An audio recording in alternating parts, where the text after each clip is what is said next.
Hey guys, it's Natalia Ford, local real estate agent, and super excited to interview Anthony Obedoza. So he's the owner of the Kitchen and Bath Design in California, Maryland. Beautiful, beautiful store. You definitely should come.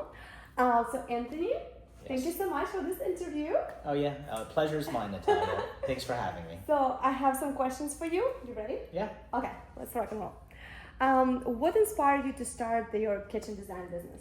So when we first opened in 2009, there really wasn't a place for people in St. Mary's County, Calvert County, Southern Maryland to go to one location to be able to get everything that they need for their renovation. You know, they would have to go to a kitchen cabinet and countertop store to buy their kitchen cabinets and countertops, and then go to a flooring store in order for them to be able to get flooring and tile for their bathrooms, and then go to like fixture place like Thomas Somerville in order for them to get all of the fixtures that they need, which made it really difficult to put together a very cohesive design. Additionally, there really wasn't one singular place where they could go and have all of the different types of contractors or tradespeople in order for them to be able to do the work from start to finish. So we have all of our own people doing the work, and you know, of course, like with that being said, we can do the project for them from start to finish. Yeah, so it's one stop. Yes, yeah, from the floor all the way up to the ceiling and the lighting and the whole 9 yards. Awesome. Yeah, Okay, very, very convenient. Okay, so next question. What sets your designs apart from others in the area? Okay, well, see, one of the things with us, Natalia, is that we spend a lot of time in the front end, you know, figuring out the design, being able to, you know, help the clients visualize everything even before they sign a contract with us. So, you know, they're a lot less likely to hate it once the project is being built, right?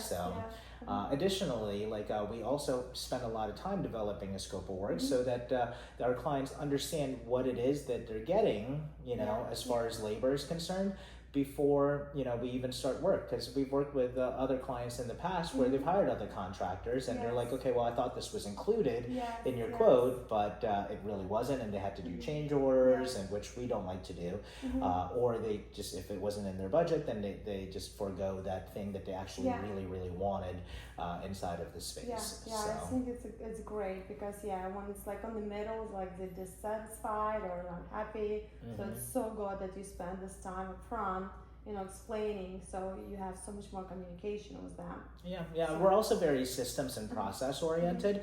I mean, I think that you know, with us, you know, our systems and processes, we can create predictable outcomes, regardless of who the designer is, regardless of who the project lead is that gets assigned to the project as we're doing the construction, and regardless of who the installation crews are, because we all have to follow a very, very, very strict process in order for us to have that predictable outcome, and you know, of course, at the very end, making sure that our clients get something that they're going to enjoy for the rest of the time that they live there. Absolutely. Okay, so next question. What's one kitchen trend you're loving right now? So I love the fact that we're getting away from the grays and the whites, and going more towards like natural colors, you know. So not like the honey oak back in the day. Oh my gosh, I hate it. Yeah, but you know, more natural, like true browns, you know, grayish browns, and you know, more wood tones and different elements like that. Green's been really popular too, like, so we've been doing a lot of like green tiles and green cabinets and things like that, and you know, it's just been working out, you know, it's just turning out really nice. And I see a lot of times two-tone, right?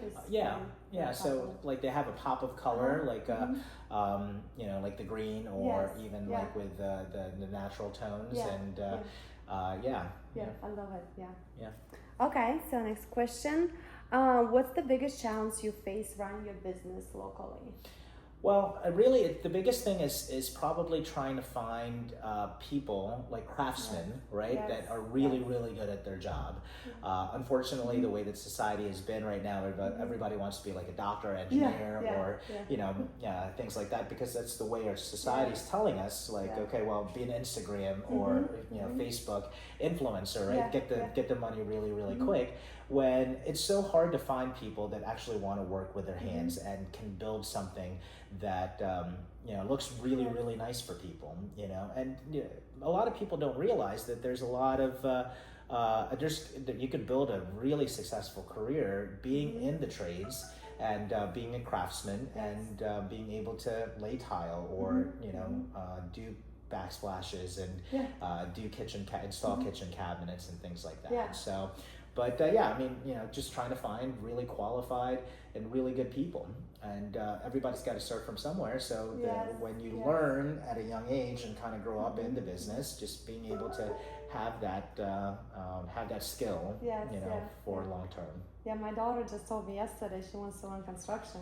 That's awesome. Oh. Yeah, we need more women in the industry. Yeah, absolutely. Absolutely. Tell her to come. Yeah. Tell her to come when she turns 18. Yeah, I already told her, maybe we can buy you a lot and you can start building it by 18 you will have a house. Yeah, absolutely. Absolutely. Okay, so next question. How do you stay creative in a niche like kitchen design? Well, I mean, constant improvement. I mean, we're always going to trainings. We're always, not just me, but really the people that work within our organization. We constantly want to try to grow and learn the trends, and of course, hone all of the skills that we have. One of our core values is constant growth and improvements in ourselves professionally and also personally. In order for us to elevate our skill level and be able to perform better than anybody else that's out there. Yes, so, and I saw all your certificates in the front. It's amazing that how much you invested in your education, so you know so much. Yeah, absolutely.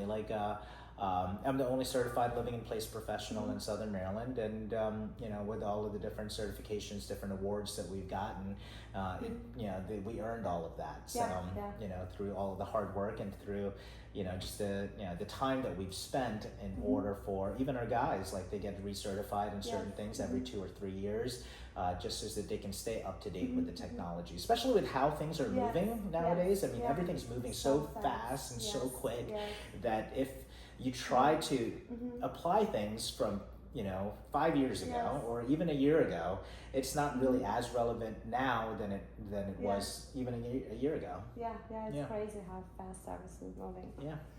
Okay, so next question. Any favorite project you have worked on recently? That's a very loaded question, Natalia. It's kind of like asking, which one is your favorite kid, right? Yeah. So if you're one of my clients, that's watching this right now, I don't have a favorite. I mean, all of our projects are all very unique and a lot of fun. We really try to customize it based on what our client wants and what our client needs and what functions really well for them. But yeah, I mean, we've done quite a few bathrooms where we've had to expand showers and make it more ADA compliant as people are aging in place inside of their home. But I mean, even with kitchens and being able to make it a lot more functional with all of the different storage solutions, and of course, the aesthetics are also really nice because everybody has different tastes, right? But we make sure that we try to help bring that vision out for them. So so no favorites. All of you are my favorites. All of the projects. Yeah. Perfect. What's one piece of advice you would give someone remodeling their kitchen?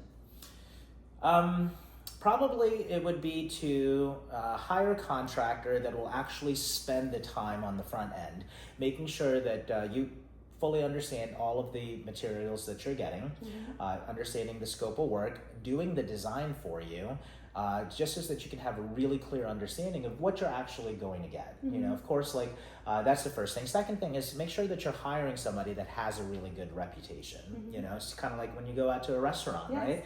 When you see reviews of a restaurant, of course there's some reviews that aren't really valid, but then if somebody has a lot of really good 5-star reviews, it's probably a really good place to be able to go. Yes, for sure. So same exact thing with construction or really any business. So Okay, sounds great. And so next portion of the question I'm super passionate about is fitness. And I know you are very passionate too. I am. I've been following your journey and I see the huge change that you came from. So my first question, you clearly prioritize fitness, and how does that discipline carry over to the business? Well, I mean, being able to show up present for my employees, not just my employees, but also my family members and friends when I'm actually out with them, you know, of course, like having the confidence of leading by example and showing people, okay, well, not only am I saying be disciplined or be consistent and do the work, but, you know, you can't buy a good body, right? You have to actually put the work in. And, you know, when you show somebody through what your external is, you know, it really shows the type of commitment level that you have as well. So yes, for sure. A lot of time, you know, like people say, no, you're so lucky to have the body like that. I was like, it's not luck. It's not luck. There's a lot of work that goes into that. So a lot of work and a lot of time, and you know, of course, the right strategy and knowing what to do too. I mean, it's really because you know, I think the big thing that people just see final results, but they don't see what's behind that. Oh yeah. So it's huge. Okay, so next question. What does your daily routine look like balancing workouts and work? Okay, so one of the hardest things for me initially when I first started my journey in 2019 was that I felt like I didn't have the time, because I'm not like most people that could spend hours in the gym. I don't have time to meal prep, or I really don't make any of my own food. I mean, I think the first time we met, we were at a restaurant together. We were in a restaurant. And, you know, so I found it difficult to lose the weight that I wanted to lose. And I really had to lose it because my cholesterol was off the charts. It was 296. I was pre-diabetic. I had really high blood pressure. I was on medication. My doctor told me that I really needed to make the change in order, you know, if I wanted to live longer. So I tried for a few years. And you know, it really didn't. You know, it didn't work out for me. You know, like doing the you know, YouTube searches, trying to do it on my own. You know, trying to do the diets like keto and intermittent fasting and things like that. And you know, I just couldn't do it to be consistent, especially with as much as I traveled. I worked 50, 60, 70 hours a week at the time, and you know, I didn't feel like I had the ability to be able to do it. I mean, it really wasn't until I hired a coach and joined a program that I was able to be like, okay, well, I started seeing results, and I lost 40 pounds in 6 months. And you know, after I lost the weight, I was like, okay, well, why did this work for me when the other things that I did before didn't work? And so I took classes in personal training and nutrition, and I developed, using my my background in engineering and also as a business person, I developed a program where other people like me, busy people that don't have time to meal prep, spend hours in the gym, and I develop workout programs that are effective. Takes less than 15 to 30 minutes a day, and also still eating out all the time. I mean, I eat out probably 80% of the meals that I eat, and also I travel a lot. So, and you know how difficult it is. You were just in Florida, trying to find a way to get good food, healthy food, while you're still out. So, it's being able to develop things like that for them. So awesome. So I'll also include your coaching program, in the video. So people can get in touch with you as well. So next question, do you think there's a connection between health and success in business? Oh, absolutely. Absolutely. So as I mentioned before, the way that you show up and the way that you could lead by example, it really speaks volumes. You can't buy a good body, right? Yes. So I think I shared a stat with you earlier where 1 out of 25,000 people only 1 out of 25,000 people have an actual visible six-pack. However, I think there's 22 million out of the 340 million people in the United States. So like 1 in 15, 20 people are millionaires. So you're much more likely to be a millionaire than to have the discipline to have a six-pack. So just being able to show up, being regulated, also being able to find time, right? So that's one of the cop-outs that I had when I first started. It's like, okay, I worked 50, 60, 70 hours a week, but when I started leveraging my team and my leadership ability and working and delegating through people and gotten better at that, I was able to find the time, even though it's only 15, 20, 30 minutes a day, not giving the excuses, that, okay, well, I am prioritizing my health, that it really made a huge difference. Yes, And staying consistent is super important. oh, absolutely. Staying consistent with the right strategy, with the right mindset too. Yes. I mean, like mindset is everything. Oh, absolutely. Everything.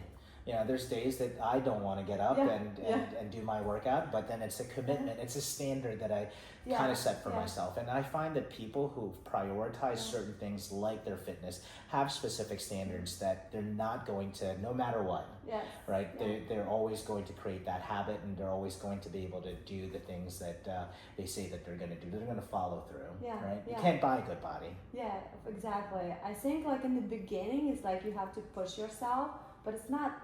I've been reading somewhere like maybe it's 25 or like 30 days you have to push yourself. And then the habit is forming, and then you just do it because it's a habit. Yeah. You know, you're not pushing yourself as hard because it's a habit. Yeah. It takes anywhere between 21 to 58 days to be able to create a habit, right? Yeah. So, and again, one of the things with our company is that constant growth and improvement, both professionally and personally.